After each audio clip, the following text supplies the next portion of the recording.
So The Last of Us Season 2 has finally wrapped up, and yikes. I haven't seen critical ratings or reviews take such a plunge in just 2 seasons. I enjoyed the first season of The Last of Us. I mean, it wasn't amazing. I'd say it was like a 7 out of 10 kind of season. But it was a straightforward story, you know, there's a weird father-daughter relationship stemming out of this bleak, apocalyptic world, even at times when these two don't like each other. And carrying the show on his back was definitely Pedro Pascal. It's not just because Joel is such a centerpiece to the show and he's by far the most interesting character, but Pedro Pascal acts circles around the rest of his actors. Which is why it really sucked that they started off the season essentially with Joel's controversial death in the game. That episode in itself was actually really well done. Not just the death, I think, was well adapted, but also the Siege of Jackson, which reminded me of Game of Thrones' Hardhome episode. Sadly, though, that's where the season takes a nosedive, because you've got rid of your MVP actor and character, and now you're following 3 different people: Ellie, Dina, and Abby. I think Abby was decent overall, but very inconsistent. I really like Caitlin Denver as an actor. I think she's phenomenally talented. And whenever she's on screen, albeit very little, she is great and she elevates the season.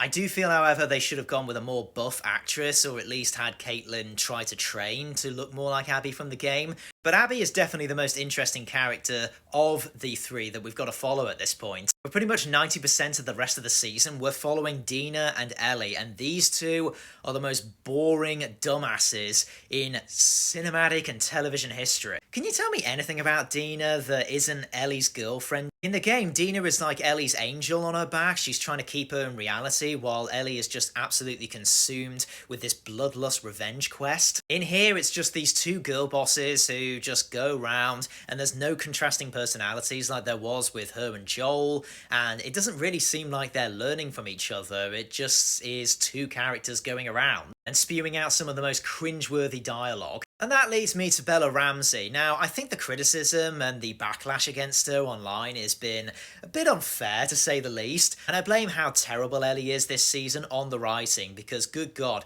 Ellie is obnoxious. The amount of times Ellie is arguing with somebody and her argument is completely illogical, and yet somehow the show portrays her in the right. It honestly reminded me of The Last Jedi with Admiral Holder. Like, of course it was logical for Joe to kill Gale's husband, because they're not just going to allow him back to Jackson. Other people are going to say, well, why aren't you allowing my infected partner to come back to Jackson so I can say goodbye? I think Bella Ramsey is decent as an actress. I just don't think she's leading role material. I think it's because of her lack of experience and the fact that she's kind of still riding the Game of Thrones hype train. I really think Caitlin Denver, who did audition for Ellie back in the day, would have made an absolute better choice.